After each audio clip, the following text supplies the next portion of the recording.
Ya, silakan kasih contoh satu pernyataan yang nilainya mustahil akli atau tidak mungkin benar ya. Masih berpikir? Oke, silakan lanjutkan.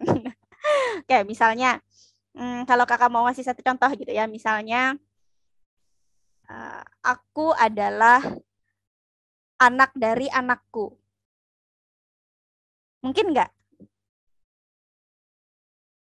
Aku Mustahil adalah dong. mustahil, ya kan? Aku adalah anak dari anakku. Dah, yang lahirin siapa, yang hamil siapa, ya kan? Nah, itu salah satu contoh pernyataan mustahil akli yang nggak mungkin gitu ya. Tapi sekarang ada aja film-film yang seperti itu dan diyakini banyak orang. Film-film tentang time travel, ya kan? Tentang time traveling itu dia misalnya melakukan time travel ke masa lalu dia kemudian menikahi seorang laki-laki, lalu dia hamil gitu ya dan melahirkan, dan yang dilahirkannya itu adalah ibunya di masa mendatang gitu ya. Jadi dia melahirkan yang di masa mendatang akan jadi ibunya ya, semacam itu. Itu kan sebenarnya hal yang mustahil akli gitu, tapi ada aja gitu ya orang Barat bikin film yang seperti itu dan orang nggak mikir kalau itu adalah mustahil akli. Oke, itu sedikit pembukaan tentang pertemuan yang terdahulu. Sekarang kita lanjut, kita masuk ke materi sekarang, the proofs about Quran. Ada empat key points yang akan kita pelajari pada hari ini. Yang pertama adalah apakah Allah menurunkan agama dan apa saja yang harus dijelaskan oleh agama, apa bukti jika Islam adalah agama dari Allah, kemudian tujuan dari penciptaan manusia itu untuk apa. Oke. Nah, sekarang apakah Allah menurunkan agama? Sebelum kita membahas ini, kita definisikan dulu gitu ya. Apa sih definisi agama? Ada yang mau? Mungkin? Silakan. Apa definisi agama? Di KBBI gitu ya, kalau kita buka ada gitu ya, ada definisi dari agama. Tapi apakah itu definisi yang benar? Apa itu? Buku. Jadi dia cuma mau bilang buku, tapi dia jelaskan definisi dari buku gitu ya.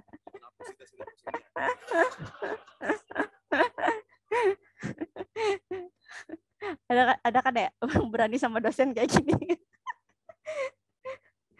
Oke, ini cuma film ya gitu. Ini cuplikan dari film Three Idiots yang di sini kita melihat gitu bahwa sebenarnya untuk memahami sesuatu kita nggak perlu untuk menghafal definisi. It's okay ketika kakak tanya apa definisi agama, kalian nggak ada yang bisa gitu ya menjelaskan seperti yang buku adalah instrumen yang menggambarkan, menganalisa dan sebagainya tadi. Nggak, it's okay gitu ya, kita nggak bisa nggak hafal definisi agama di KBBI gitu. It's okay, yang penting kita paham apa sih makna agama. Dan kita bisa memahami makna agama ini seiring dengan semakin kita paham, sejauh kita mengeksplorasinya, tentunya dengan cara yang benar. Kita akan semakin paham makna agama itu sebenarnya apa. Bahkan bisa jadi mungkin makna agama yang sesungguhnya itu bisa jadi berbeda dengan makna agama yang ada di KBBI gitu. Karena apa ya, yang namanya KBBI kan juga adalah yang mendefinisikannya itu kan manusia, ya kan. Sedangkan yang namanya agama yang kita yakini itu adalah datangnya dari Allah gitu. Dan Allah ya tidak mendefinisikan, tidak pernah ada di dalam Al-Qur'an ya kan agama gitu ya. Ada agama adalah bla bla bla bla bla gitu kan, seperti itu konteksnya tidak gitu ya. Tapi ya kita bisa paham gitu ya, dengan mempelajari Islam kita bisa paham apa sih benarnya agama ini. Bahkan sebagian orang kan percaya bahwa agama itu sebenarnya hanya bikinan manusia aja gitu.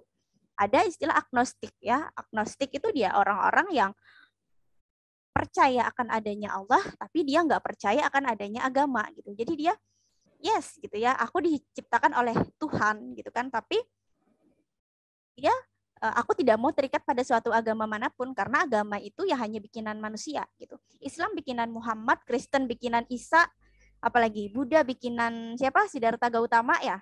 Apa Hindu? Kurang tahu nih. Hindu bikinan bla bla bla gitu kan, Konghucu bikinan ini. Ada yang seperti itu, orang yang agnostik. Nah, lalu jadi yang penting gitu ya dalam hal ini, dalam masalah case agama ini gitu kan. Yang penting itu adalah esensinya. Jadi kita tidak perlu terjebak dengan definisi-definisi dari manusia yang bahkan tidak layak gitu kan mendefinisikannya. Jadi yang intinya tuh ya kita belajar Islam ini yang penting paham. Gitu. Hah?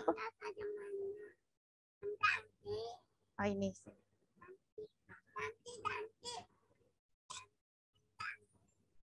Ya sudah lah sayang. Nah jangan kecil-kecil. Anak keluar kah?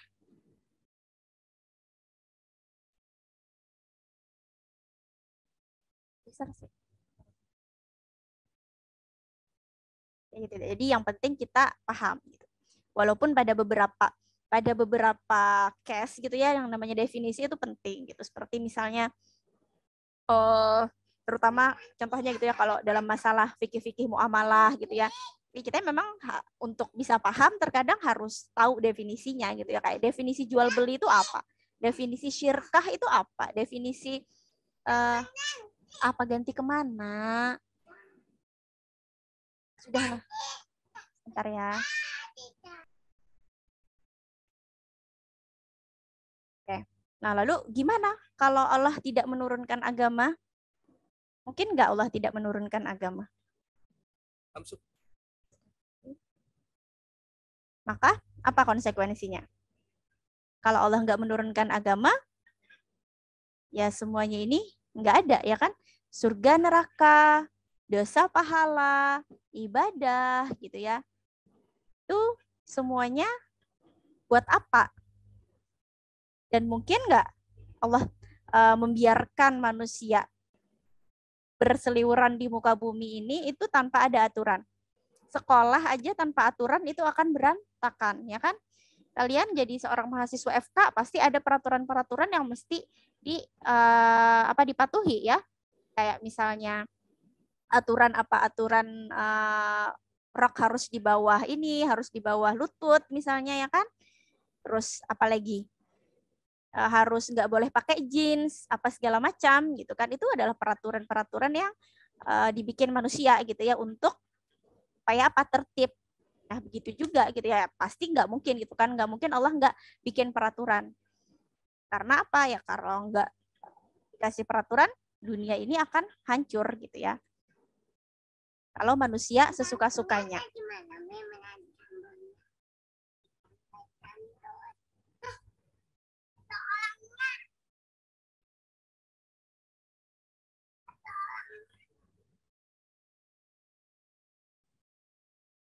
Oh iya, belikan terus ya. Hewan aja, hewan aja.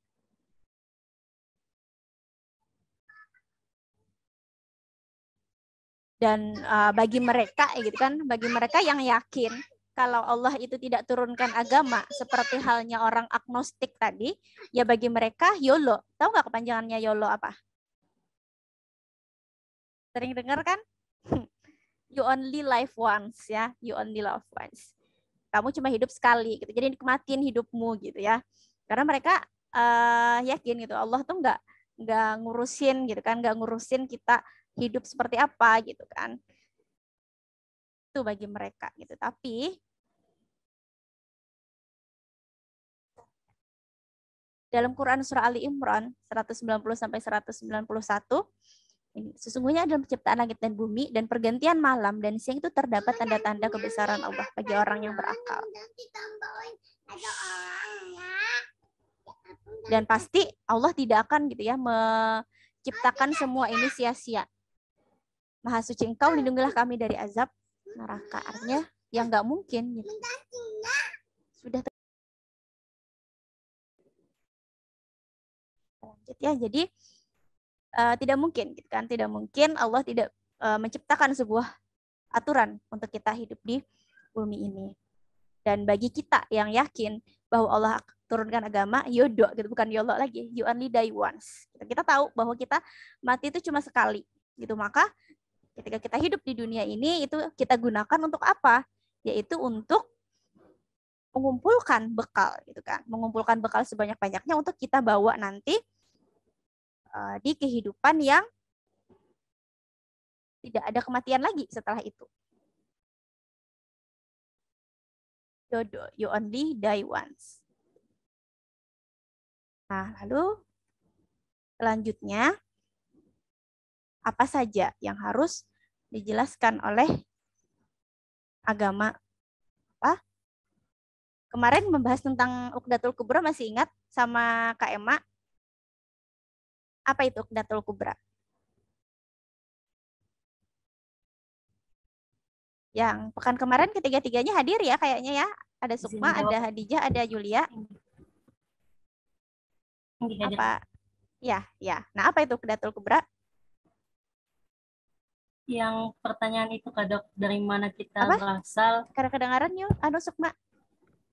Tes. Izin Dok, udah kedengaran Dok?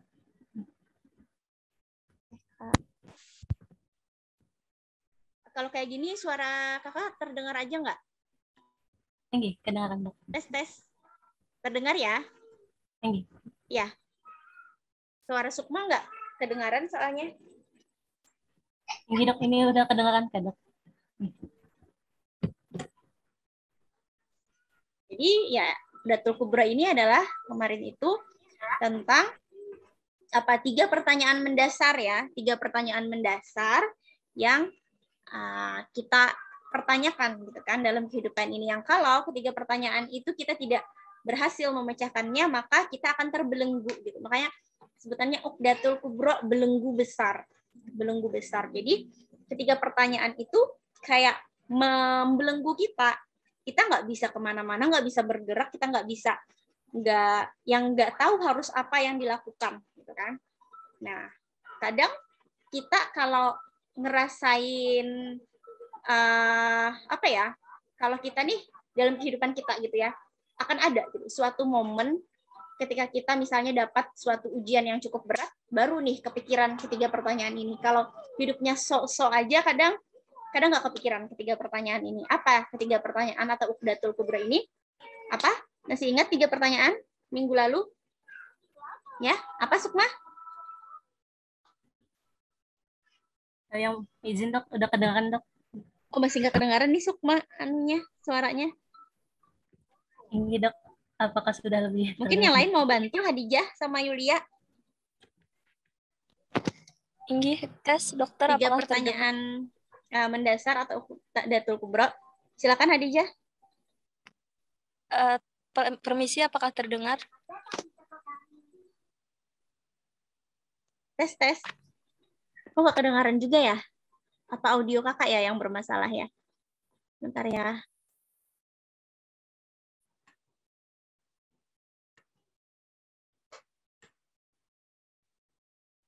Tes. Ya, silakan. Hadijah, tadi mau ngomong. Permisi, Dok. Nah, iya, kedengaran dasarnya. Ada 3 semalam itu, yaitu dari mana dan juga mau apa, juga akan kemana, kalau tidak salah seperti itu. Akan kemana apa? Dari mana apa? Dari mana kita berasal, ya kan? Untuk apa? Untuk apa kita hidup? Dan setelah itu gitu ya, artinya setelah kematian kita akan kemana? Gitu. Atau akan kembali kemana kita? Nah, itu 3 pertanyaan mendasar. Dan pernahkah kalian, sudahkah pernah terbersit sebelum ini pemikiran tentang itu? Belum ya? Kalau nggak ditanya, rata-rata belum gitu ya, kalau nggak dikemukakan gitu ya tentang ini. Tapi pada beberapa orang, itu muncul sendirinya gitu kan, ketika dia merasa, ngapain sih aku hidup gitu ya? Buat apa sih aku di dunia ini, baru dia kepikiran gitu. Nah, itu ternyata.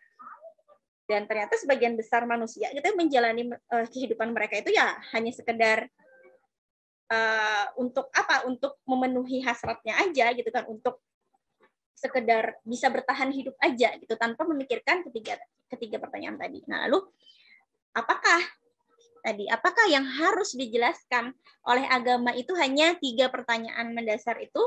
Apakah hanya itu? Atau ada yang lain? Kira-kira?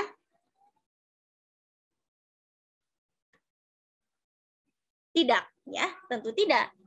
Kenapa tidak? Karena seluruh hal adalah ciptaan Allah. Maka semua pertanyaan itu butuh kita tanyakan jawabannya. Jadi ibaratnya kita mau bingung gitu ya untuk memilih sesuatu pun gitu kan, sesuatu pilihan hidup, ya kita tanyanya sama Allah gitu harusnya. Pilihan hidup apapun itu, kita mau apa misalnya, mau makan gitu ya, pakai tangan kanan apa pakai tangan kiri sih gitu ya. Ya kita tanyanya ke agama kita gitu. Agama kita nyuruhnya pakai tangan apa, tangan kanan apa pakai tangan kiri. Jadi ya semua pertanyaan sebenarnya, nggak cuma yang Uqdatul Kubra tadi, dijawab oleh agama kita. Dijawab oleh agama gitu ya. Nah, lalu apa bukti jika Islam adalah agama dari Allah?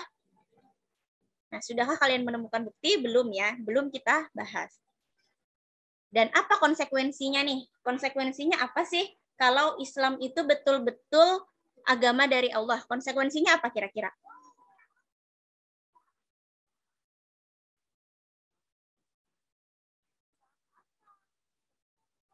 Yulia mungkin bisa jawab?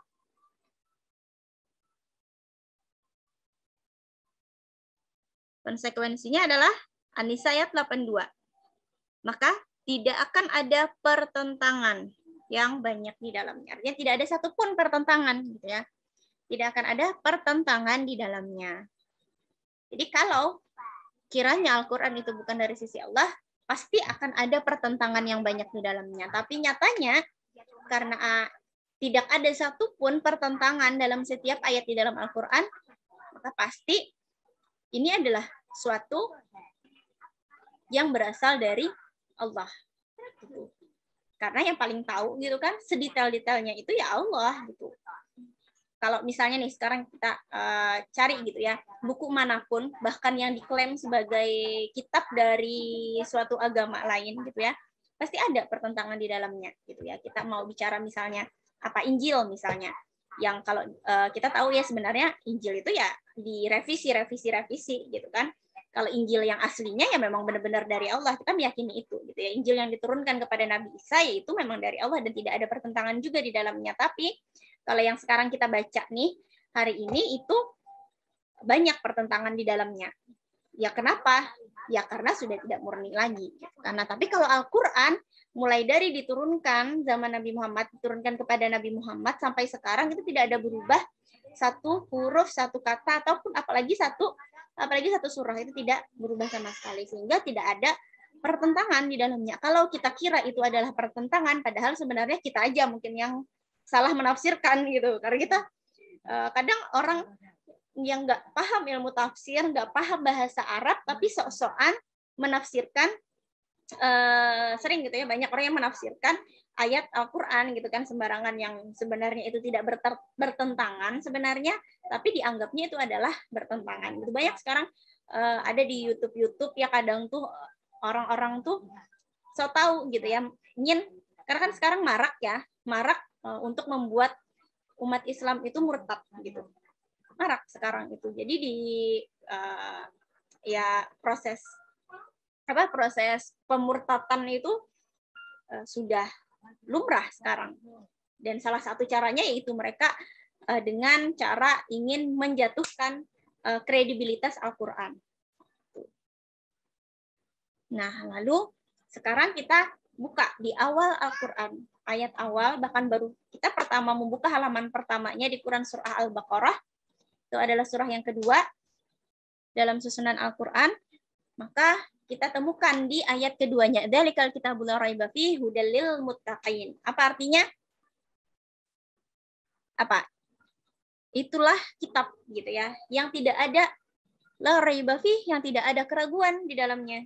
Tidak ada keraguan di dalamnya, hudal lil muttaqin. Petunjuk bagi orang-orang yang bertakwa. Ini klaim gitu ya. Ini adalah klaim. Klaim bahwa tidak ada yang perlu kau ragukan di sini gitu. Ya, karena ini ada petunjuk gitu ya. Ini ada kitab ini petunjuk bagi orang-orang yang bertakwa. Ada nggak sih kalian pernah nggak menemukan sebuah buku bahkan penelitian nih gitu ya, yang ibaratnya itu dengan menggunakan prosedur ilmiah, terus juga menggunakan alat-alat yang modern gitu ya, alat-alat yang canggih, ada nggak sih di halaman kata pengantarnya itu penelitian ini pasti tidak akan keliru gitu. Ada nggak? Kalian tidak perlu meragukan penelitian ini. Kalian tidak perlu meragukan isi buku ini. Ada nggak? Ada nggak? Satu buku aja di dunia yang seperti itu tidak ada. Tidak ada yang berani mengklaim seperti itu gitu. Ya karena tahu gitu ya. Yang namanya manusia pasti akan ada kesalahan gitu kan. Dan secanggih-canggihnya penelitian pun bisa aja ada bias di dalamnya, bisa aja ada hal-hal yang tidak terduga gitu kan, bisa aja macam-macam gitu ya. Bahkan secanggih-canggihnya sepaten-paten sebagus-bagusnya sebuah obat aja gitu ya, pasti akan ada efek samping gitu ya. Jadi ya itu gitu ya. Tidak ada buku yang pernah mengklaim seperti itu. Pasti kalimatnya di kata pengantar itu biasanya adalah karangan ini atau buku ini atau penelitian ini gitu ya tidak luput dari kesalahan gitu kan. Penulis mohon saran dan kritikan yang membangun dan sebagainya gitu. Hanya Al-Qur'an yang punya klaim seperti ini. Nah, lalu ada pertanyaan, kenapa sih harus bahasa Arab? Ya karena Rasulnya bahasa Arab, karena Nabi Muhammadnya bahasa Arab gitu. Ya make sense kan? Firman Allah kan turun dengan bahasa Rasul yang diutus, karena Rasul itu yang nanti akan menyampaikan ayat-ayat Allah ini kepada manusia. Dan bahasa Arab ini, Masya Allah, ternyata bahasa Arab ini menjadi bahasa yang terbaik setelah Al-Quran turun. Bahasa Arab ini udah bahasa dengan kosakata yang terbanyak di dunia gitu ya. Dan ditambah lagi setelah Al-Quran turun, ini kan sebelum Al-Quran turun kan udah ada ini bahasa Arab ya, gitu ya, bahasa Arab sebagai bahasa perbincangan sehari-hari gitu kan, dan sebagainya, sebagai sebagai bahasa sehari-harinya Nabi Muhammad juga. Nah, tapi setelah Al-Quran turun, maka bahasa Arab ini disempurnakan, setelah Al-Quran turun. Nah, kalau kita kasih contoh misalnya hub gitu ya, hubbu itu artinya dalam bahasa Arab itu artinya cinta. Nah, maka ternyata hubbu ini juga bermakna apa? Juga bermakna benih gitu. Jadi itu ya dalam bahasa Arab tuh uniknya bahasa Arab. Ya, kalau kalian ada yang pernah mungkin dari pesantren, adakah yang pernah dari pesantren? Ada nggak yang datang dari pesantren di sini? Yang sebelumnya mungkin SD, SMP atau SMA-nya pesantren yang ada pelajaran bahasa Arabnya? Acil. Cepat lagi sila.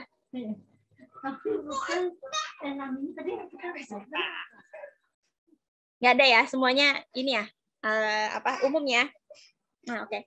Kalau ada yang tahu mungkin ya, tadi cinta tadi ya, hubbu kalau bahasa Arabnya itu kalau diserap dalam bahasa Indonesia tuh hobi ya. Diserap hubbu tuh diserap jadi hobi gitu kan, artinya kan kesukaan gitu ya, atau cinta. Nah, tapi arti asalnya itu ternyata dalam bahasa Arab arti asalnya hubbu itu adalah benih. Dan ini Masya Allah ya, ternyata ya orang Arab bicara cinta pun hubbu juga, ana uhibbuka fillah gitu kan, aku mencintaimu karena Allah. Kalau kepada perempuan ana uhibbuki fillah gitu. Jadi bahkan kata sapaan aja itu ya beda-beda, kepada kamu kamu laki-laki beda, pada kamu perempuan beda, kepada kalian laki-laki, kalian perempuan beda gitu ya, beda kepada kamu dua orang laki-laki, kamu dua orang perempuan, itu beda bahasanya gitu. Masya Allah. Dan tadi balik lagi ke definisi hubbu tadi yang artinya benih tadi. Ya ternyata memang makna konotasinya cinta itu ya seperti benih gitu ya. Cinta itu seperti merawat benih gitu kan ternyata dalam bahasa Arab itu.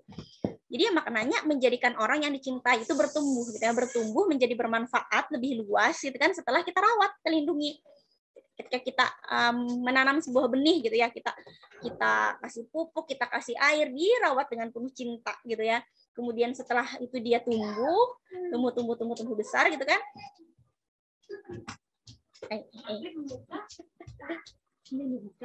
Sayang. Nah, makanya orang-orang kafir Quraisy itu sampai menyebut Rasulullah itu penyihir. Kenapa sih sampai disebut penyihir? Karena mereka tuh bingung sudah mau melawan ajaran Al-Quran, ajaran Islam yang dibawa Nabi Muhammad itu seperti apa gitu ya. Mau bilang Rasulullah itu orang gila, cerdas gitu ya, nggak seperti orang gila gitu kan. Akhirnya penyihir, kita sebut aja dia penyihir, supaya orang-orang menjauhi dia, supaya orang-orang nggak mau masuk Islam ya, karena mereka Al-Quran ini memang mau nyihir gitu ya, karena mereka tersihir dengan ayat-ayat Al-Quran. Karena orang-orang Arab kan saat itu mereka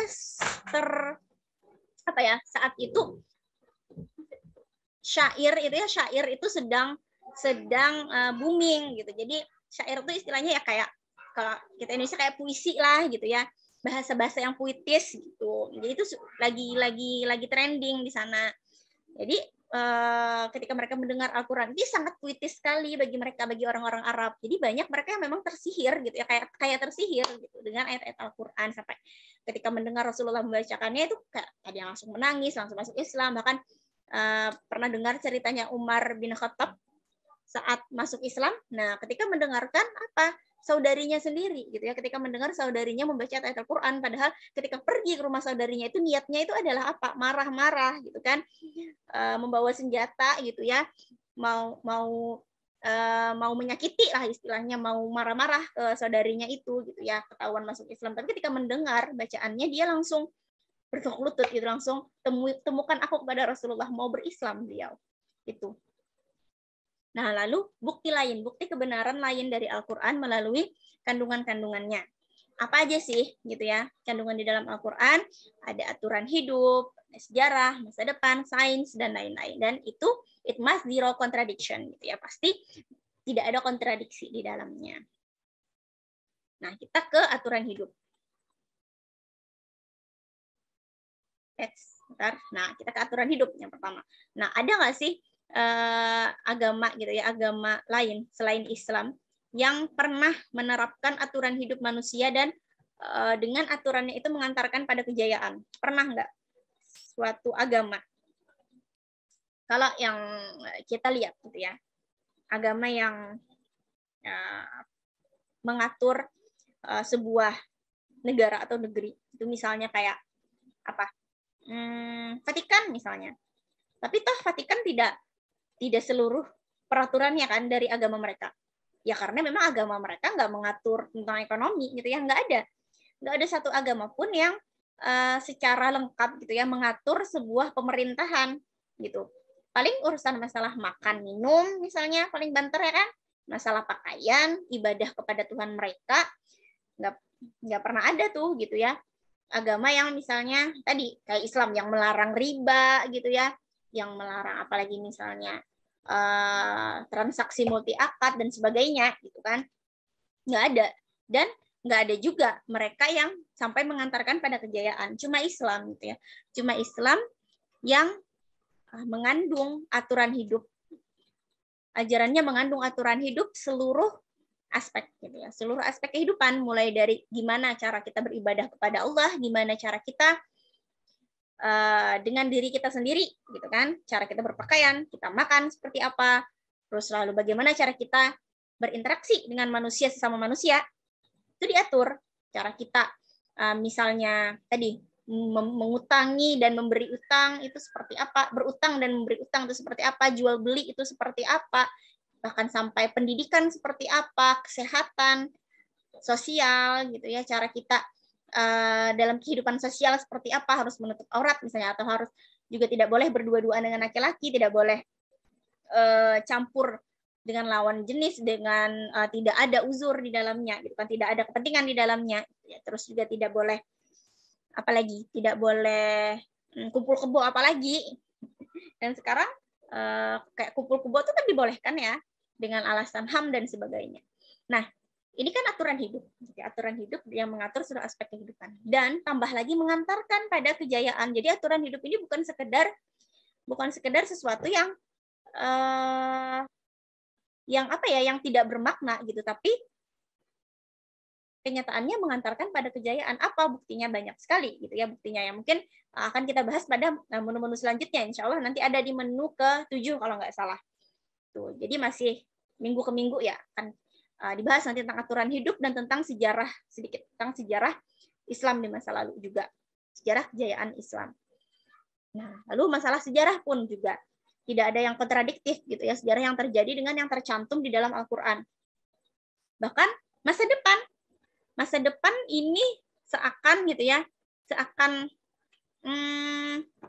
bisa kita katakan kayak ramalan gitu ya, kayak ramalan gitu. Kalau manusia yang bilang itu katanya ramalan, tapi kan ini kan dari Allah gitu, yang maha mengetahui segala sesuatu. Nah, jadi ini kan tadi salah satu buktinya gitu adalah Al-Quran itu tahu apa yang akan terjadi di masa depan. Salah satunya, contohnya di dalam Quran surah Al-Lahab. Dalam Quran surah Al-Lahab, itu tentang apa? Tentang Abu Lahab dan istrinya, ya kan? Nah, saat turun ayat Al-Lahab ini, Quran surah Al-Lahab ini, kira-kira Abu Lahab itu masih hidup apa sudah mati? Ada yang tahu? Masih hidup, Dok. Masih hidup? Iya, masih hidup gitu. Jadi Abu Lahab ini masih hidup sampai 10 tahun setelah surah tersebut itu turun gitu. Jadi masih ada waktu 10 tahun sebenarnya untuk Abu Lahab itu bertobat. Ya kan? Kalau Abu Lahab bertobat maka nonsense gitu. Nonsense apa yang dalam Quran surah Al-Lahab tadi, ya kan? Tabat yada Abi Lahab wa tab, celakalah kedua tangan Abu Lahab dan celakalah dia gitu. Jadi ini tentang apa ya, kayak melaknat Abu Lahab gitu, bahwa Abu Lahab ini pasti akan masuk neraka gitu. Coba kalau sebelum ajalnya Abu Lahab itu bertobat, gitu kan? Coba kalau takut nih mendengar ada ayat khusus turun tentang aku mau berislam aja gitu misalnya. Tapi nyatanya Allah mengetahui, gitu. Allah mengetahui bahwa Abu Lahab ini pasti sampai ajalnya itu tidak akan ini gitu ya, tidak akan berislam gitu kan, tidak akan memeluk Islam. Allah Maha mengetahui dan memang gitu ya, dan memang sampai 10 tahun selanjutnya pun sampai akhir hayatnya beliau tetap kafir. Quran surah Ar-Rum ini meramalkan tentang kemenangan Persia. Gitu. Jadi saat itu Persia dan Romawi itu adalah dua adidaya. Gitu. Kalau sekarang tuh kayak Amerika dan Cina lah ibaratnya kan, saling perang dingin gitu kan, dan bahkan tidak hanya perang dingin, perang beneran. Dan Quran surah Ar-Rum ini meramalkan kemenangan Persia saat itu. Ketika itu turun gitu kan, itu belum berperang lagi, mau berperang. Sahabat tuh bertanya-tanya, kira-kira nih yang mana nih yang menang Rasulullah ya, Persia apa Romawi ya gitu kan. Kalau zaman sekarang tuh orang-orang membicarakan hal-hal seperti itu kan biasanya sambil ini ya, sambil apa sih? Sambil apa ya? Apa istilahnya? Kalau orang main bola tuh ini misalnya MU sama Chelsea misalnya, aku pegang Chelsea, aku pegang MU misalnya kan kayak gitu ya, aku pegang Persia, aku pegang Romawi gitu ya. Turun ayat gitu ya, yang ayat itu meramalkan tentang kemenangan Persia akan menang, dan kemudian nanti gitu ya akan perang lagi dan dibalas sama Romawi, dan itu kejadian persis gitu kan, persis bahkan sampai tahun-tahunnya gitu ya, sampai kalau dalam bahasa Arabnya itu kira-kira tahunnya itu dibahasakan kira-kira perkiraan tahun 3 sampai 9 tahun. Itu kan kalau dalam bahasa Arab itu bilangan itu tuh ada apa ya? Ada beda-beda gitu kan, beda-beda istilahnya gitu sebutannya. Dan itu benar-benar terjadi gitu kan. Diawali kemenangan Persia, setelah itu diteruskan dengan perang lagi Romawi yang menang. Nah, lalu sains. Kita ke sains lagi, pembuktian di sains ini banyak banget yang apa namanya kalau kita mau mempelajari. Jadi di sini cuma kakak masukkan beberapa aja. Yang pertama itu tentang Big Bang, ya, tentang Big Bang gitu ya. Jadi ya ternyata bukan yang nggak ada juga, Big Bang itu ternyata ya ada gitu. Tapi ya kejadian Big Bang ini pun ya memang skenario Allah gitu, memang Allah yang membuat terjadinya Big Bang. Tapi kalau bagi orang ateis, kalau mereka ditanyakan gimana terbentuknya bumi atau gimana terciptanya bumi gitu kan, gimana prosesnya gitu ya, mereka cuma membahas tentang Big Bang-nya aja. Tapi kalau kita orang Islam, kita tahu bahwa bumi diciptakan Allah gitu ya, bumi diciptakan Allah dengan proses seperti ini gitu. Jadi yang melalui proses Big Bang ini ya memang ada gitu. Tapi Allah, atas kuasa Allah. Tapi kalau bagi orang-orang ateis itu kata mereka ya ini karena apa ya? Karena apa? Misalnya karena Karena alam semesta itu gitu ya, dia terbentuk gitu ya dari ledakan dahsyat gitu kan, sebuah benda yang bervolume 0 gitu kan dengan kerapatan tidak terhingga. Ini cuma menjelaskan seperti itu aja gitu. Jadi ya seininya aja gitu kan, Big Bang itu terjadinya ya sebegitulah gitu ya. Ya karena begitu gitu, karena prosesnya gitu, tidak ada campur tangan sesuatu gitu ya, tidak ada campur tangan sesuatu di dalam terjadinya Big Bang ini. Ya alamiah istilahnya. Gitu. Padahal tidak mungkin gitu alamiah. Pasti ada yang mengatur. Terjadinya siang dan malam aja itu pasti ada yang mengatur. Ayo sini nah. Aja pengen boleh ya Cilai. Ayo peraja. Sini 42 Kak, duduk pintar-pintar. Kenalan dulu sama kakak. Diam aja.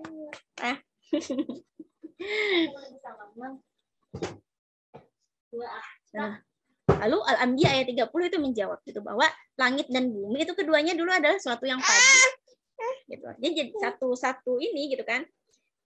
Kan proses Big Bang seperti itu ya. Semuanya itu suatu benda, tadi disebutnya suatu benda yang bervolume 0 gitu kan, dengan kerapatan yang tidak terhingga. Kemudian lalu terjadi ledakan benda tadi, lalu mereka saling menjauh hingga terbentuklah galaksi-galaksi gitu. Terbentuklah galaksi-galaksi, terbentuklah planet-planet dan benda-benda langit lainnya. Jadilah alam semesta gitu kan. Nah, lalu kalau bisakah antara keduanya, dan dari air kami jadikan segala sesuatu yang hidup, maka mengapakah mereka tidak juga beriman? Ini salah satu faktor yang membuat manusia bisa hidup di planet bumi kan karena adanya air gitu ya. Ketika awal-awal penciptaan alam semesta kan bumi ini sama sekali kering, gersang dan sebagainya ya. Kalau kita belajar tentang proses itu. Oh iya mana nenek.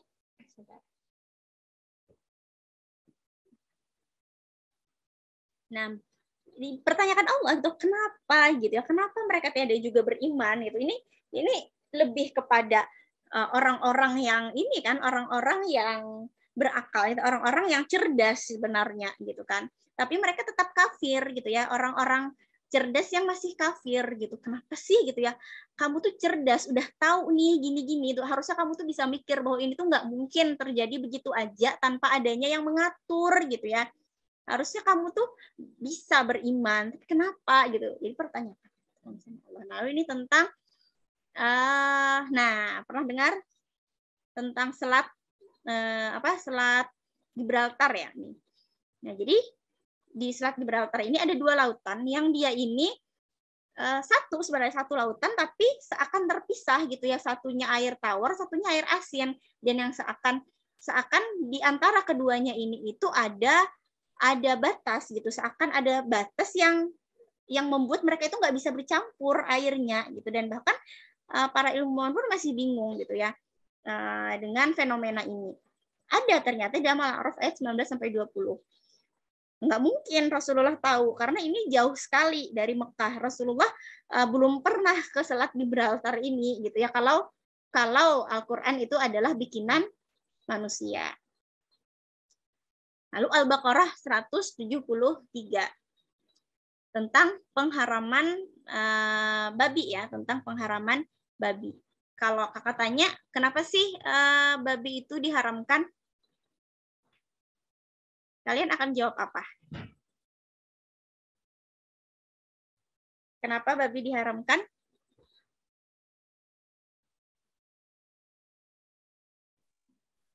Ya silakan Yulia. Apa?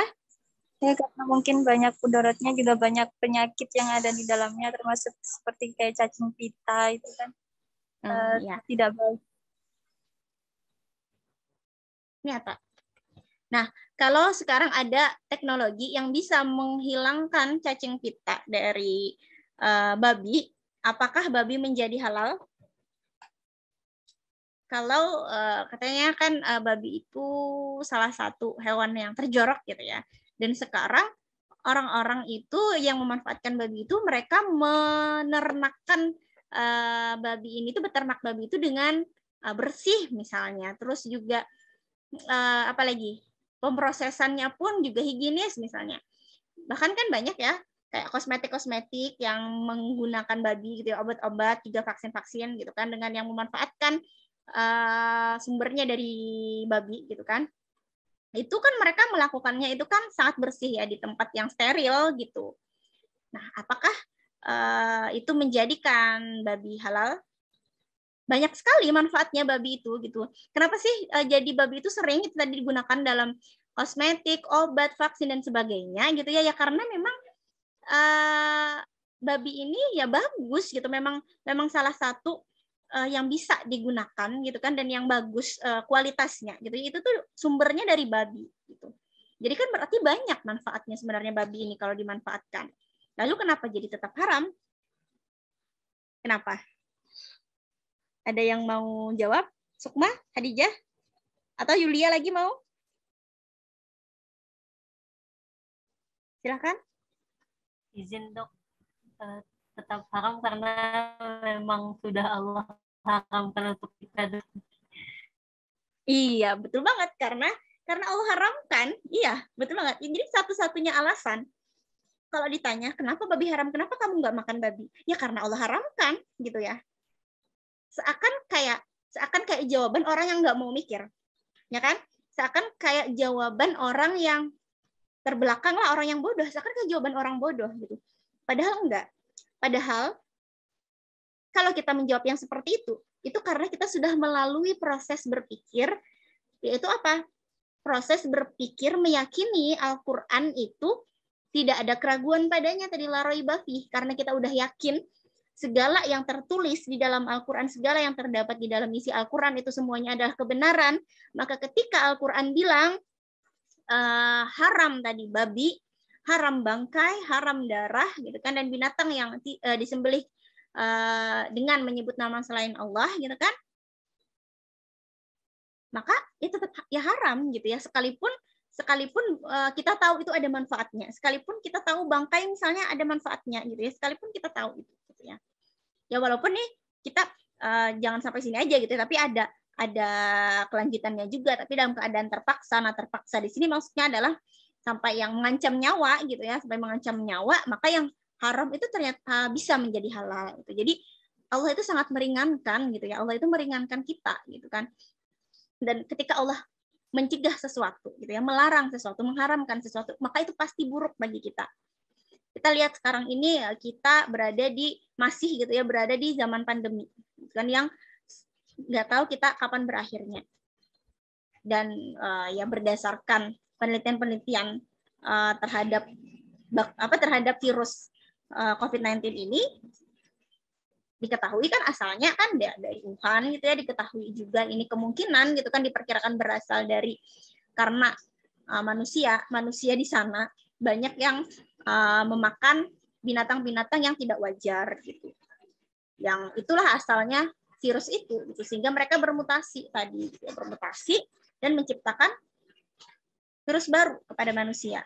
Artinya kan mudarat gitu ya. Mereka memakan hal-hal yang diharamkan oleh Allah. Jadi itu yang mesti kita yakini bahwa ya gimana pun manfaatnya gitu kan, menurut pandangan kita gitu ya, menurut orang-orang gitu kan. Tapi kalau Allah sudah mengharamkan ya harus kita tinggalkan gitu. Seakan seperti saklek banget, seakan seperti kita nggak mikir, kamu tuh kayak nggak mikir ya gitu ya. Harusnya kamu pikirkan itu ada manfaatnya loh gitu ya. Justru kita sudah mikir gitu ya, kita bisa seyakin itu karena kita udah mikir gitu ya. Kita tadi bisa seyakin 1 sama 1 sama dengan 2 karena kita tuh udah tahu gitu ya, udah tahu proses pembuktiannya gitu kan, udah bisa membuktikan gitu, sehingga kita bisa yakin. Nah, maka di sini gitu ya, kita belajar untuk di pertemuan ini kita belajar untuk meyakinkan diri kita terhadap kebenaran Al-Quran, supaya kita tidak mempertanyakan lagi gitu ya, supaya kita tidak mempertanyakan kenapa Allah mengharamkan ini, kenapa Allah menghalalkan ini gitu. Cukup kita tadi kalau kita udah yakin betul-betul Al-Quran itu benar dari Allah, maka isinya pasti benar gitu. Jadi kita tidak kalau kita yakin Al-Quran ini benar dari Allah, maka isinya itu tidak perlu kita pertanyakan lagi kebenarannya. Kalau Al-Quran benar dari Allah ya kan, berarti logikanya apapun isinya itu pasti benar gitu.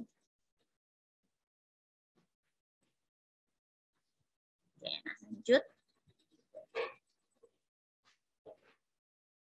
Nah, tentang apalagi embriologi manusia. Nah, ini menarik banget sih, ya. Menarik banget tentang Quran Surah Al-Mu'minun ayat 12 sampai 14 ini. Gitu. Pasti kalian udah belajar dong ya tentang proses mulai dari fertilisasi, kemudian implantasi, ya kan? Ada di blok apa tuh? Blok repro ya ini. Udah masuk kah blok repro belum ya? Kayaknya belum ya, blok reproduksi ya. Belum ya? Tentang proses terjadinya ini. Sudah? Sudah juga ya?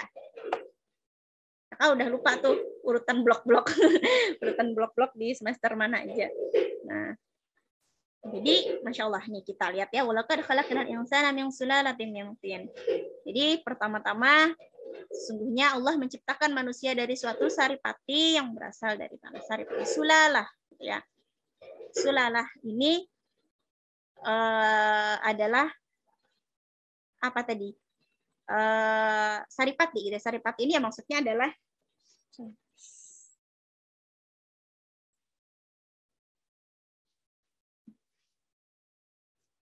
proses pertamanya, gitu ya. Proses pertamanya saripati yang dari tanah. Lalu saripati itu dijadikan menjadikan saripati itu air mani yang disimpan dalam tempat yang kokoh. Nah, lalu tadi sperma, gitu ya. Pertama itu sulalah.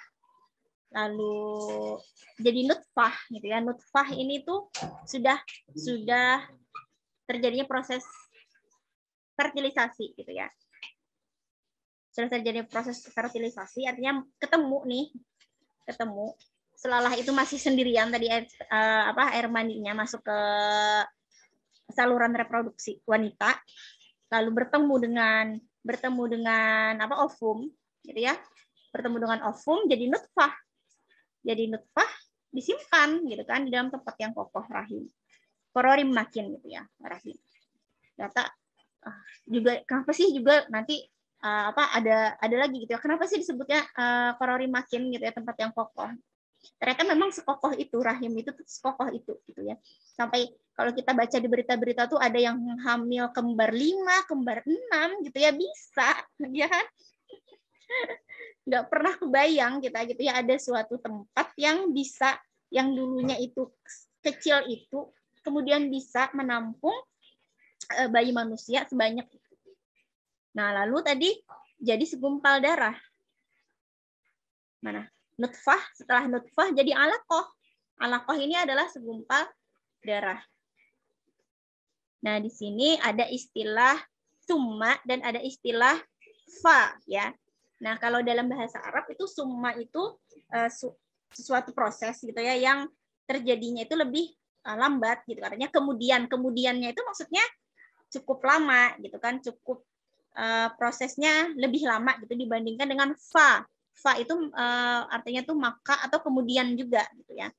Kemudian juga, cuma kalau kemudiannya fa itu lebih sebentar dibandingkan kemudian summa. Dan ini relate banget ternyata dengan proses embriologi manusia secara ilmu kedokteran ya, secara ilmu embriologi. Karena proses yang fa ini itu terjadi cuma beberapa minggu aja. Kayak dari mana alaqah, dari alaqah ke mudghah ya. Faqala kenal alaqata mudghatan, maka kami jadikan alaqah tadi segumpal darah tadi dijadikan segumpal daging. Itu fa. Aduh, mana sih kursornya? Nah, ini nih fa. Nah, di sini kan bukan summa kalau kenal alaqata mudghatan, tapi fa kalau kenal alaqata mudghatan. Jadi setelah alaqah mudghah. Jadi dari alaqah ke mudghah itu tidak lama gitu ya. Waktunya itu cuma beberapa pekan dari mudghah ke alaqah. Lalu dari alaqah ke tulang belulang. Jadi dari mudghah ke alaqah, terus dari alaqah ke izom, gitu ya. Jadi dari alaqah mudghah ke izom itu dari minggu ke-3 sampai minggu ke-8. Cuma beda minggu aja. Terus mudghah mana. Terus mana lagi? Nah, lalu kemudian kami jadikan dia berbentuk lain. Terus ada summa lagi. Nah, jadi setelah izom, lahman daging izom tadi itu tulang belulang ya. Di sini sudah terbentuk kartilago, gitu. Terbentuk kartilago, lalu kemudian dibungkus oleh daging. Nah, di sini ini Al-Quran ini kapan sih turun? Kira-kira tahun 600 Masehi. Dan kemudian embriologi manusia dengan proses yang seperti ini itu dipelajari oleh para ilmuwan itu kapan sih? Kira-kira abad ke-19 sampai abad ke-20. Jadi berapa ratus tahun tuh gitu ya jedanya. Berapa ratus tahun jedanya gitu kan. Coba aja mereka mempelajari Al-Qur'an ya. Tapi ya walaupun banyak juga kan ilmuwan-ilmuwan muslim tapi mereka belum bisa membuktikan ini itu. Setelah semakin majunya teknologi akhirnya terbukti ternyata seperti ini gitu ya. Ternyata seperti ini prosesnya. Yang mereka dulu kiranya daging dulu terbentuk baru tulang. Penelitian awalnya itu kan seperti itu ya. Daging nih terbentuk dulu gitu ya. Daging dulu baru tulang. Daging ini maksudnya otot gitu ya. Baru tulang, ternyata tulang dulu baru daging gitu ya. Yang segumpal daging itu tadi itu kayak istilahnya masih segumpal daging ya. Segumpal daging tadi apa istilahnya? Ini di sini adalah mudghah ya. Mudghah. Jadi mudghah ini tuh ya segumpal daging gitu kan. Segumpal daging itu kayak gumpalan daging, dan di situ tuh sudah terbentuk kayak somit itu kayak calonnya kartilago gitu, somit. Nah, somit itu kalau kita lihat itu bentuknya itu kayak gigitan, kayak kalau kita ngegigit sesuatu gitu, sesuatu makanan yang berbekas kayak bekas gigitan gigi gitu. Somit itu bentuk ininya, gambaran fotografinya ya, gambaran fotografisnya seperti itu. Jadi dan Al-Quran itu menamakannya tadi mudghah gitu ya, segumpal daging gitu. Kayak daging yang digigit gitu kan. Dan ukurannya segumpalan. Nah, lalu tadi jadi tulang belulang. Nah, lalu setelah itu baru dibungkus dengan daging, dan setelah itu summa ansha'na khalqan akhar. Baru jadi makhluk yang berbentuk lain. Dan ini memang jauh ya, Ya, nanti sama ya. Sebentar lagi ya. Di sini setelah berbentuk manusia itu memang lama bentuknya kan. Jadi kan setelah di atas minggu ke-8 kan sampai melahirkan kan jauh ya, sampai 9 bulan ya. Nah, ini ada video lagi. The statements we're about to show you are from the Holy Quran, and is said to be the official, unchanged, pure word of God, revealed over 1400 years ago.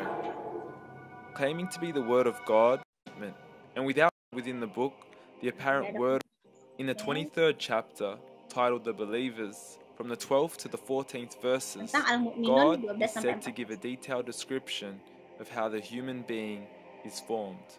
It begins by saying, "We then placed him as a sperm drop in a place of settlement, firmly fixed.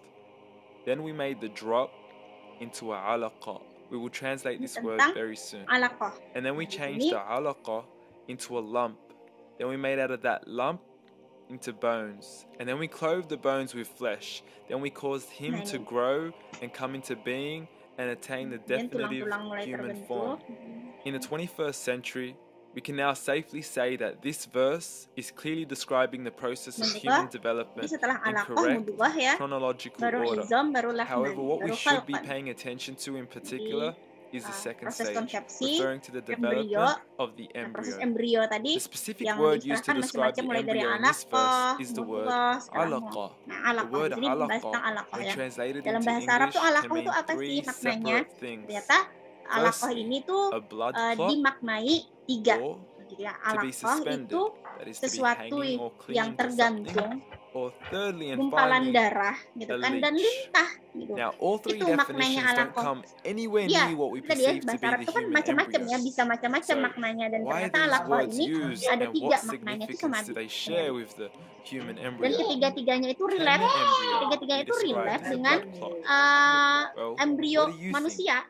ketika In the third week dalam of embryonic kondisi development, alakoh gitu a ya. tubular Dalam heart kondisi joins alakoh with the dia blood vessels to bergantung gitu form ya, a bergantung primordial di cardiovascular system. di And by the rahim end gitu of the kan. third week, the blood is circulating and the heart Nah, begins to kayak beat bergantung on day seperti itu, dan 21. dia The first thing that comes to seperti mind in gumpalan regards darah. to being kalau suspended di or foto itu hanging kayak is the merah umbilical gitu ya, cord. warnanya tuh merah But we can't use that example because karena we are masih simply penuh dengan referring to step 2 before pembuluh the darah baby kan has ya, even formed. belum But we now know ada today that the belum ada umbilical cord daging-dagingnya, is belum ada formed from the tulang-tulangnya connecting masih. stalk. Nah ini And the connecting stalk jadi is calon formed as ini kan, soon as the calon tali embryo is pusat ya, formed. calon tali The pusar. embryo's Jadi connecting dia stalk bergantung has di sana. even been described by John Allen Dan and ya Beverly kayak ngisap Kramer darah as an gitu ya, kayak object to lintah yang ngisap suspend darah ya kan, the ngambil developing nutrisi embryo kan dari in the ibunya gitu ya, extra-embryonic kayak column. ngisap darah kan dari ibunya. So an embryo is Dan leech suspended tadi ya, kayak and does have a strong resemblance ini with the suspend, blood clot. bergantung, sudah What on leech lagi. earth would an embryo Lintah. have to do with a leech? Kenapa jadi Figure A shows the structure of an dibilang embryo at lintah ya, karena memang 25 kayak days. lintah ternyata. Figure B shows a leech. The statements we're about to show you are from the Holy Quran. Nah, tadi. Nah, jadi ini 400 tahun lalu gitu. Semuanya ini dijelaskan 400 tahun lalu, dan semuanya itu relate gitu ya, relate dengan ilmu pengetahuan terkini.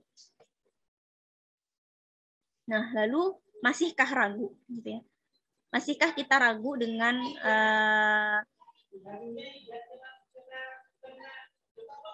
segala apa isi dari Al-Qur'an? Mulai dari tadi keharaman babi gitu ya. Ya karena ya memang Allah haramkan, walaupun tadi di balik pengharaman ini tadi banyak banget hikmahnya gitu kan. Kayak babi tadi itu dia adalah binatang yang paling jorok, paling kotor gitu ya, dia makan bangkai sama makan kotorannya sendiri, bahkan sisa-sisa jasad manusia pun dimakan sama babi. Struktur dan ternyata juga struktur DNA dari daging babi itu punya kemiripan dengan struktur DNA dari manusia gitu. Jadi yang mungkin ini juga ya, kenapa jadi babi itu rasanya kayak enak katanya ya. Terus juga ya karena struktur internal maupun struktur DNA kulit luar tadi itu juga mirip ya, makanya sebenarnya ini susah gitu, susah untuk dicerna sama metabolisme tubuh manusia itu susah. Tapi ini juga kadang kan sering ya babi itu kulitnya itu dipakai untuk kita belajar ngejahit gitu kan. Kalau mahasiswa kedokteran di luar negeri tuh mereka suka pakai kulit babi. Ya karena memang strukturnya tadi mirip gitu ya. Karena dari DNA aja udah mirip sama manusia. Terus juga tadi yang sudah awam ya, kata siapa Yulia ya tadi ya, kalau mengandung parasit gitu ya, mengandung Trichinella spiralis gitu kan, Taenia solium, Toxoplasma gondii gitu kan. Jadi ya itu hikmahnya kita nggak makan babi itu ya, kita nggak kena parasit itu. Walaupun nanti ada teknologi yang mampu menghilangkan parasit dalam daging babi tadi, ya tetap aja bagi kita tetap babi itu haram gitu, walaupun berkurang satu mudorotnya gitu ya, walaupun berkurang satu mudorotnya tetap aja bagi kita babi itu haram gitu. Nah, maka dari itu sebagai seorang muslim ya kan, kita harus punya mindset bahwa apa yang Allah haramkan itu pasti buruk untuk kita, dan apa yang Allah perintahkan itu pasti baik untuk kita. Itu ketika kita masih belum yakin gitu ya, coba kita lihat gitu di Al-Baqarah ayat 23 sampai 24. Wa in kuntum fi raibin mimma anzalna, dan jika kamu gitu ya masih dalam keraguan terhadap apa yang turun gitu ya, turun kepada kita, apa yang kami turunkan gitu ya kepada hamba kami gitu ya, al-abdina, kepada hamba kami, kepada Muhammad maksudnya. Satu bi suratin min mithlihi, maka buatlah satu surah aja semisalnya, dan ajaklah penolong-penolongmu selain Allah kalau kamu orang-orang yang benar gitu ya. In kuntum shadiqin, kalau kamu orang-orang yang benar, ajak gitu ya penolong-penolongmu. Siapa penolong-penolongmu gitu, bagi misalnya yang orang-orang yang ya sangat mengandalkan koneksinya gitu ya. Aku punya koneksi dengan Bill Gates misalnya, dengan siapa gitu. Aku anaknya Bill Gates gitu. Aku nggak takut azab, aku nggak takut neraka, aku anaknya Bill Gates. Bill Gates nolongin nggak nanti ketika kamu masuk neraka gitu ya? Ajak kata Allah itu.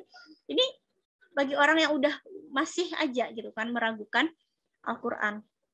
Dan kalau kamu tidak mampu membuatnya dan pasti tidak akan mampu, maka takutlah kamu akan api neraka yang bahan bakarnya manusia dan batu yang disediakan bagi orang-orang kafir, gitu ya. Takut gitu ya, harus takut kamu. Maka pilihan kita itu cuma satu, pasrah gitu ya. Makanya Islam itu kan artinya pasrah sebenarnya.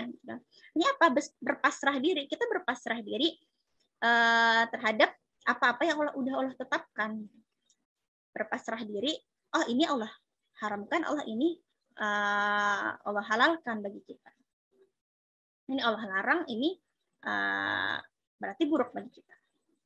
Nah, lalu ini kan tadi kalau kita menilik dari segi sains gitu ya, melirik dari segi bahasa juga tadi kan. Kalau bagi misalnya yang tidak lekang oleh zaman itu sebenarnya adalah bahasa sih gitu ya. Ya karena kan nggak berubah ya. Bahasa Al-Qur'an kan tetap bahasa Arab, itu nggak berubah gitu ya. Tidak lekang oleh zaman gitu kan. Kalau misalnya teknologi ya mungkin kalau zaman Nabi Muhammad kan nggak ada kan teknologi, mereka nggak tahu tuh masih gitu ya. Dan mereka nggak bisa mempercaya Al-Qur'an lewat teknologi gitu ya. Dengan masa depan belum terjadi gitu ya, dengan apalagi satunya tadi dengan sejarah gitu kan ya, mereka juga nggak bisa membuktikan gitu ya. Satu-satunya saat itu adalah mereka dengan bahasa tadi gitu ya. Sebagian besar yang beriman tadi ya karena bahasa Al-Qur'an tadi yang Masya Allah juga, dan karena kebagusan bahasanya tadi sampai Allah tantang satu orang aja gitu ya untuk buat satu surah. Bahkan kalian kalau nggak bisa orang ajak gitu, ajak penolong-penolongmu selain Allah gitu ya, ajak gitu ya, ajak berkumpul mau 1000 orang gitu ya, bikin bareng-bareng gitu ya, kumpulkan nih 1000 orang, bikin bareng-bareng satu surah aja gitu. Surah apa sih yang paling pendek? Misalnya Al-Ikhlas, bikin satu surah kayak Al-Ikhlas, nggak ada yang mampu. Padahal zaman itu penyair-penyair hebat itu tuh udah seliweran gitu ya, banyak banget penyair-penyair hebat saat itu, dan mereka nggak mampu untuk bikin seindah Al-Qur'an bahasanya gitu. Mereka nggak mampu untuk bikin syair seindah Al-Qur'an, dan yang tentunya nggak cuma bagus, tapi kan juga bermakna gitu ya, tapi juga ada kandungannya gitu ya, nggak sekedar yang kata-kata yang bagus aja gitu kan, sekedar mawar melati apa aja. Mawar melati beli di pasar misalnya, kayak ya pantun-pantun yang yang ele-ele nggak sekedar kayak gitu kan. Jadi makanya nggak ada yang bisa gitu. Satu orang manusia aja nggak bisa bikin kayak gitu ya. Ya apalagi Nabi Muhammad yang buta huruf gitu kan. Nabi Muhammad itu ummi gitu ya. Ummi itu artinya apa? Nggak bisa baca, nggak bisa tulis gitu. Jadi seseorang hikmahnya Rasulullah tadi nggak bisa baca, nggak bisa nulis gitu ya. Jadinya ya nggak mungkin Nabi Muhammad yang bikin Al-Qur'an gitu. Karena Rasulullah sendiri itu nggak bisa baca tulis. Makanya Rasulullah tuh punya sekretaris pribadi juga gitu. Rasul punya sekretaris yang dia ini menuliskan ayat-ayat Al-Qur'an ini. Setelah misalnya Rasulullah kan macam-macam ya caranya wahyu turun, itu ada melalui malaikat Jibril misalnya. Nah, salah satunya kan setelah mendengar dari malaikat Jibril, Rasulullah ucapkan kepada para sahabat. Nah, maka baru ada yang mencatatnya gitu kan, dan sebagian besar tentu menghafalkan. Lalu ketika banyak yang meninggal gitu ya, ketika banyak meninggal para penghafal Quran, lalu setelah Rasulullah meninggal tentunya juga Khalifah Umar dan juga para sahabat yang lain seperti Utsman sepakat untuk membukukan Al-Qur'an. Lalu jadilah Al-Qur'an seperti sekarang. Jadi sebenarnya Al-Qur'an ini bukan mukjizat yang tertulis, tapi mukjizat yang terdengar gitu. Ngerti kan ya? Terdengar, karena ya kita para sahabat tuh mendengar dari Rasulullah pun mendengar ayat Al-Qur'an itu, bukan dapat dalam bentuk kertas gitu, bukan nih misalnya Jibril ngasih lembaran kertas gitu ya, lembaran Al-Qur'an selembaran ke Nabi Muhammad, kan enggak kayak gitu. Jadi mukjizat yang didengar. Makanya juga salah satu panca indera yang terpenting itu di antara 5 panca indera itu adalah pendengaran. Dan sering kita kan menemukan di dalam Al-Qur'an gitu ya, Allah telah memberikan kepadamu penglihatan dan pendengaran gitu ya. Jadi ya dua itu panca indera yang terpenting adalah penglihatan dan pendengaran. Tapi yang paling penting dari penglihatan dan pendengaran lagi itu adalah pendengaran. Gitu. Maka mukjizat yang paling terbesar pun adalah Al-Qur'an kan, di antara mukjizat nabi-nabi yang lain gitu ya. Ada Nabi Isa misalnya yang bisa menghidupkan manusia, menghidupkan orang mati gitu ya, menghidupkan orang mati. Ada siapa lagi? Ada Nabi Musa yang bisa mengubah tongkat menjadi ular gitu kan, yang bisa membelah lautan.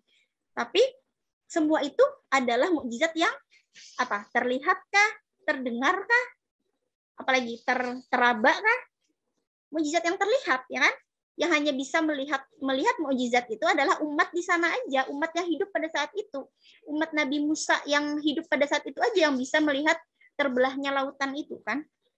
Tapi yang hidup setelah Nabi Musa tidak melihat. Bahkan mereka yang sudah melihat mukjizat Nabi Musa membelah lautan aja, mereka masih aja Bani Israel ini masih aja mereka ada yang berkhianat gitu, masih aja ada yang murtad gitu ya. Padahal sudah melihat loh mukjizatnya. Jadi ya Al-Quran ini adalah mukjizat yang terdengar gitu, artinya ya sampai karena mukjizat yang terdengar dia sampai kita ke sekarang gitu ya, kita masih ada sampai sekarang karena masih bisa kita mendengarkan Al-Quran gitu ya ibaratnya.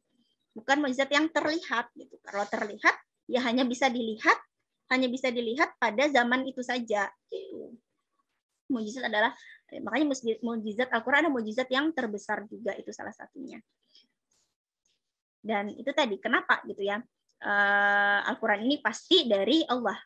Nah Muhammad kan tiga aja ya kemungkinannya Al-Quran ini. Apakah yang pertama kemungkinannya Al-Quran ini yang pertama adalah dibuat oleh manusia lain selain Nabi Muhammad. Yang kedua adalah bikinan Nabi Muhammad, karangan Nabi Muhammad. Dan yang ketiga ya dari Allah, kan cuma itu ya. Adakah kemungkinan yang lain? Ya kan cuma ada 3 ya kan, kalau kita pikirkan gitu ya, cuma ada 3 kemungkinan gitu ya. Lalu kita singkirkan tadi sudah bahwa tidak ada nih Al-Baqarah 2324 tidak mungkin manusia lain membuat, tidak mungkin juga Nabi Muhammad. Orang-orang yang ahli syair aja gitu ya nggak bisa buat gitu. Apalagi kan Nabi Muhammad juga orang Arab gitu ya, orang Arab aja yang lain yang ahli syair nggak bisa membuat, apalagi Nabi Muhammad yang ummi gitu, yang buta huruf. Apalagi orang-orang non ajam atau orang-orang yang bukan Arab, orang-orang ajam atau orang-orang yang bukan berasal dari Arab, yang bukan berbahasa Arab gitu. Tidak mungkin yang membuat Al-Quran. Itu. Nah, lalu mengapa manusia diciptakan? Wa ma khalaqtul jinna wal insa illa liya'budun. Ini key point kita yang keempat tadi ya, tujuan penciptaan manusia. Nah, Az-Zariyat ayat 56. Jadi tidaklah diciptakan Allah jin dan manusia kecuali untuk beribadah. Jadi ini menjawab Uqdatul Kubra tadi. Kita menjawab Uqdatul Kubra tadi. Yang pertanyaan kedua ya dari Uqdatul Kubra. Untuk apa kita hidup? Ya untuk beribadah gitu ya. Beribadah ini bukan sekedar ibadah sholat, puasa, zakat, haji gitu ya. Tapi abd ini artinya mengabdi gitu ya. Gimana sih orang mengabdi itu? Ya apa yang disuruh gitu ya. Ya dilakuin, apa yang dilarang ditinggalkan gitu kan. Jadi semuanya gitu kan. Yang namanya mengabdi ya kita betul-betul menghamba gitu ya. Menghamba kepada Allah. Tapi kita mengabdi kepada Allah bukan seperti mengabdinya seorang budak gitu ya. Bukan seperti abdi dalam gitu ya. Abdi dalam kayak misalnya kalau di kerajaan-kerajaan itu kan biasanya ada abdi dalamnya ya, kayak di Jogja misalnya ada istilah abdi dalam gitu ya. Atau ya atau pelayan lah atau ya gitu ya, atau kalau zaman jahiliyah dulu kan budak gitu ya. Mereka kalau mengabdi itu yang mereka tunjukkan itu adalah kehinaan, ya kan? Kehinaan diri. Tapi kalau kita mengabdi kepada Allah, kita itu kayak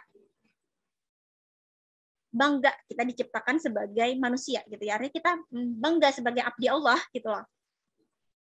Kita tuh senang gitu ya, dengan perasaan senang, bukan dengan perasaan kehinaan, tapi dengan perasaan senang, dengan perasaan syukur gitu ya, sebagai hambanya Allah gitu. Al-A'raf ayat 172. Ini ketika di alam ruh gitu ya. Jadi di alam ruh. Ya sebelum kita hidup di dunia ini kan kita di alam ruh gitu ya. Ruh kita tuh di alam ruh. Dan ruh kita ini kita jadi sampai hidup sekarang ini gitu ya. Ya kita karena ruh kita ini dulu juga sudah bersaksi gitu ya. Ruh kita tuh sudah bersaksi bahwa la ilaha illallah gitu ya. Nah, ingatlah ketika Tuhanmu mengeluarkan keturunan anak Adam dari sulbi mereka dan Allah mengambil kesaksian terhadap jiwa mereka. Bukankah aku ini Tuhanmu? Mereka menjawab, betul. Jadi engkau Tuhan kami menjadi saksi. Allah mengadakan persaksian agar di hari kiamat kamu tidak mengatakan lagi, gitu ya. Ini Allah nih mengadakan persaksian ini supaya nih nanti kamu di hari kiamat nanti tuh nggak nyalah-nyalahin, gitu ya, nggak apa ya, ibaratnya tuh nggak ngedusel, gitu ya, nggak ngedumel. Sesungguhnya kami orang-orang yang lengah terhadap janji atau persaksian ini. Gitu ya. Ya karena memang kita udah berjanji. Gitu. Jadi ya kita terlahir fitrah. Gitu. Istilah setiap manusia terlahir fitrah itu maksudnya setiap manusia itu terlahir Islam. Gitu. Setiap manusia terlahir Islam. Yang menjadikannya Yahudi atau Nasrani orang tuanya. Gitu. Ingatlah ketika Tuhanmu berfirman kepada para malaikat, sesungguhnya aku hendak menjadikan seorang khalifah di muka bumi. Nah, lalu fungsi kita di dunia itu apa? Gitu. Sebagai apa kita hidup di dunia? Sebagai khalifah. Al-Baqarah ayat 30. Nah, bahkan malaikat gitu ya, sebenarnya malaikat tuh bertanya gitu, kenapa gitu ya? Kenapa jadi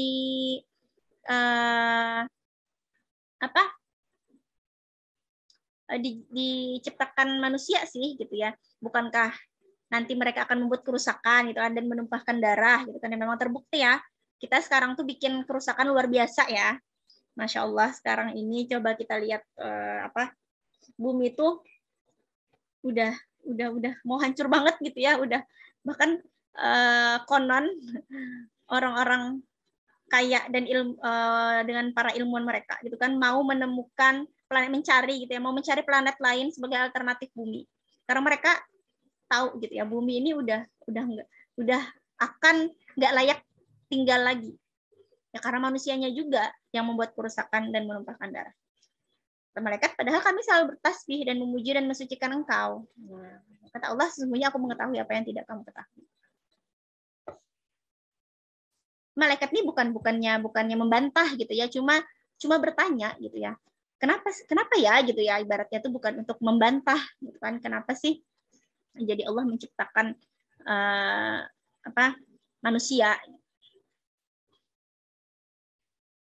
Karena kan kata Allah tadi di awal tadi ya, di sebelumnya, bahwa tadi kan untuk beribadah ya kan, aku ciptakan tadi untuk beribadah kata Allah. Lalu kami kan sudah beribadah, kami kan selalu bertasbih gitu ya, memuji dan mensucikan engkau. Kenapa ibaratnya tuh perlu manusia lagi gitu kan untuk beribadah gitu. Ibaratnya tuh kayak gitu. Karena kurang taat apa malaikat gitu ya, kenapa sampai diciptakan manusia juga.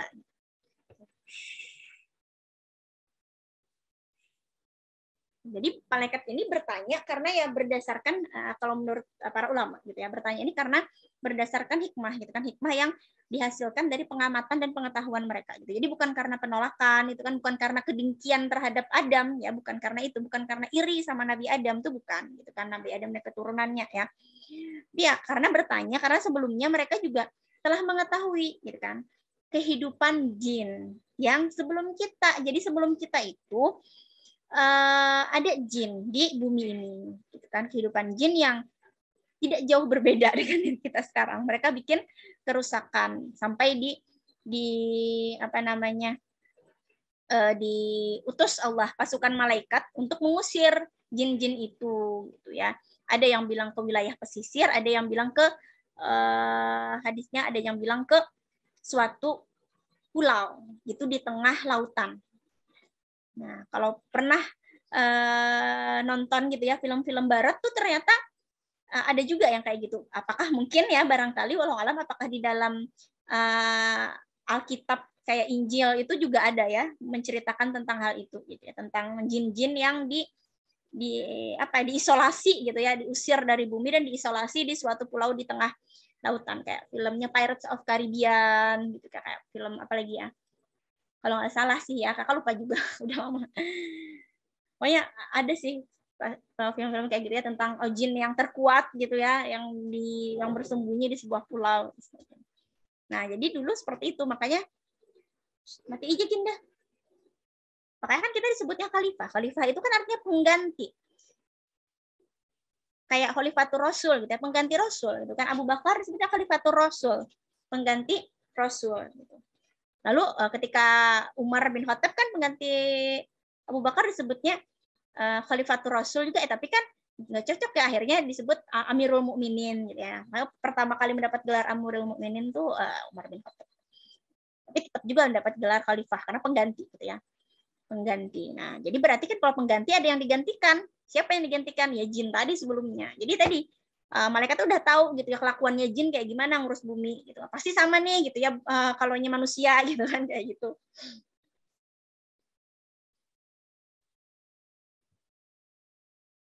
Nah, lalu ketika kita bicara tadi konsep keimanan itu pasti gitu ya akan selalu berkorelasi dengan amal perbuatan. Artinya apa? Artinya ya kalau kita ngaku beriman, dibuktikan gitu kan. Buktikan sama perbuatan gitu. Yang namanya keimanan tuh harus ada buktinya. Buktinya ya perbuatan gitu kan. Al-Hujurat nih ayat 15. Innamal mu'minuna alladzina amanu billahi wa rasulihi tsumma lam yartabu wa jahadu bi amwalihim wa anfusihim fisabilillah ulaika humus shadiqun. Kamu orang-orang yang benar. Maksudnya orang-orang yang beriman kepada Tuhannya dan rasulnya, mereka akan dengan amal-amal mereka gitu kan. Bersungguh-sungguh gitu kan dengan amal-amal mereka dan jiwa-jiwa mereka di jalan Allah. Mereka lah orang-orang yang benar.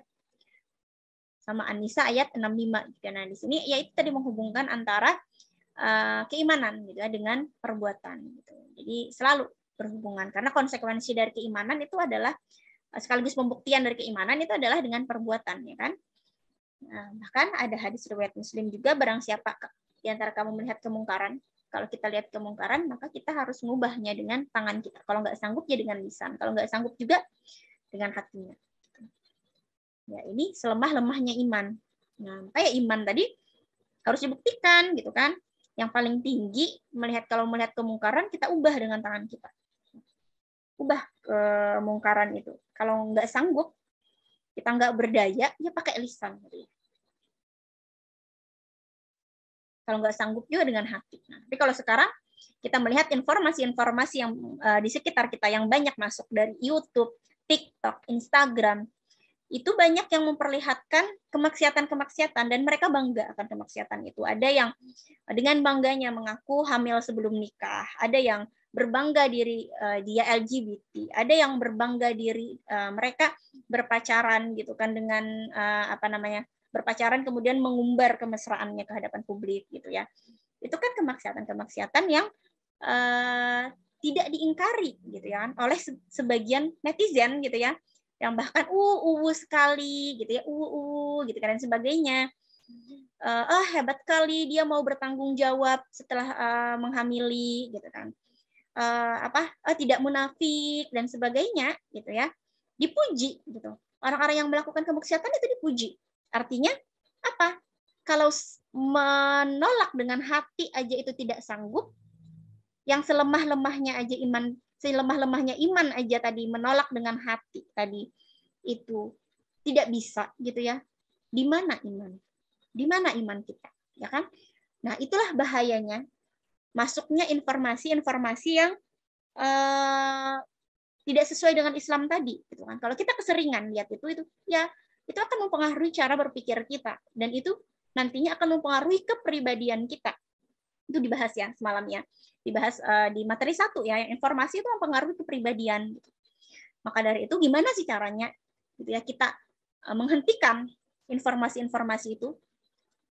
Ya tumpuk gitu ya, tumpuk dengan informasi-informasi yang baik gitu ya.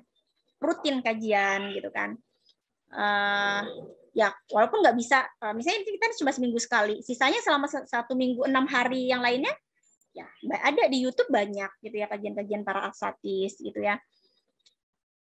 Terus juga ya kurang-kurangin main medsos yang kita tahu kalau kita buka itu yang akan ada misalnya informasi-informasi yang bertentangan sama Islam, informasi-informasi maksiatan misalnya. Ya kita kurang-kurangin itu. Jangan kita follow gitu ya. Jangan kita follow orang-orang yang akan membagikan hal-hal yang tidak baik kepada kita. Itu sih. Nah, sekian dari kakak. Salah hilaf kakak mohon maaf. Sekarang kita masuk ke sesi diskusi. Silakan, apakah ada yang mau bertanya? Kita